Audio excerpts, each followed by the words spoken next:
কলকাতা হাইকোর্টের নির্দেশে প্রায় 5 লক্ষ ওবিসি সার্টিফিকেট বাতিল করা হলো। তো যারা 2010 সালের পরে ওবিসি সার্টিফিকেট করেছে তাদের ওবিসি সার্টিফিকেটগুলি ক্যান্সেল করা হলো।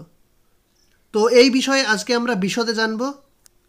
আর বিভিন্ন নিউজ পেপার অনুযায়ী বলা হচ্ছে যে তৃণমূল আমলের সব ওবিসি সার্টিফিকেট অবৈধ। এক রায়ে 5 লক্ষ শংসাপত্র বাতিল করলো হাইকোর্ট। তৃণমূল আমলে দেওয়া পশ্চিমবঙ্গের সকল ওবিসি শংসাপত্র বাতিল করল কলকাতা হাইকোর্ট। রাজ্য সরকারের তরফ থেকে দেওয়া এই শংসাপত্রের মাধ্যমে অন্যান্য অনগ্রসর শ্রেণীভুক্তদের সংরক্ষণের সুবিধা প্রদান করা হয়। তৃণমূলের আমলেও রাজ্যের বহু মানুষ এই শংসাপত্র বা ওবিসি সার্টিফিকেট পেয়েছেন, তবে এবার তাদের প্রত্যেকের সার্টিফিকেট বাতিল করে দিল আদালত। হাইকোর্টের তরফ থেকে জানানো হয়েছে এই রায় ঘোষণার পর ওই শংসাপত্র আর কোনো প্রকার চাকরি প্রক্রিয়ায় ব্যবহার করা যাবে না। বুধবার হাইকোর্টের বিচারপতি রাজশেখর মান্থা এবং বিচারপতি তপব্রত চক্রবর্তীর বেঞ্চ এই রায় দিয়েছেন। এর ফলে এক ধাক্কায় প্রায় 5 লক্ষ ওবিসি সার্টিফিকেট বাতিল হয়ে গিয়েছে। আদালত জানিয়েছেন এরপর কারা ওবিসি হবেন সেটা রাজ্যের আইনসভা তথা বিধানসভাকে নির্ধারণ করতে হবে। West Bengal backward class welfare কমিশনকে ওবিসিদের তালিকা ঠিক করতে হবে। এরপর সেই তালিকা রাজ্যের আইনসভা কিংবা বিধানসভাকে পাঠাতে হবে। বিধানসভার তরফ থেকে যাদের নাম অনুমোদন দেওয়া হবে তাদেরকেই এরপর ওবিসি বলে গণ্য করা হবে।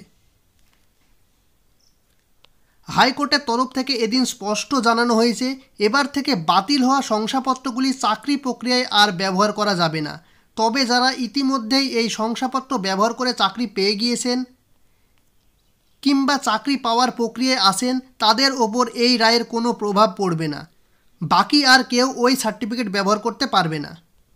তো এইভাবে প্রায় 5 লক্ষ ওবিসি সার্টিফিকেট ক্যান্সেল করা হলো কলকাতা হাইকোর্টের তরফ থেকে। তো বর্তমানে যারা ওবিসি সার্টিফিকেট দেখিয়ে চাকরি পেয়েছে এবং যাদের ওবিসি সার্টিফিকেট 2010 সালের পরে বানানো হয়েছিল তাদের ক্ষেত্রে কোনো সমস্যাই হবে না। তো পশ্চিমবঙ্গের মুখ্যমন্ত্রী মমতা ব্যানার্জি হাইকোর্টের রায়কে চ্যালেঞ্জ করে সুপ্রিম কোর্টে যাবে। তো তখন সুপ্রিম কোর্ট কী রায় দেয় সেদিকেই তাকিয়ে থাকতে হবে সকল ওবিসি ক্যান্ডিডেটদের। তো 2010 সালের পরে যারা ওবিসি সার্টিফিকেট করেছে তারা সামনের কোনো চাকরি প্রক্রিয়ায় ওবিসি হয়ে অ্যাপ্লাই করতে পারবে না। অর্থাৎ সামনে যে সমস্ত এক্সাম হতে চলেছে যেমন পঞ্চায়েতের exam, WBCS exam, PSC teaching exam, PSC school inspector, এই সমস্ত এক্সামগুলিতে ওবিসি হয়ে আবেদন করতে পারবে না।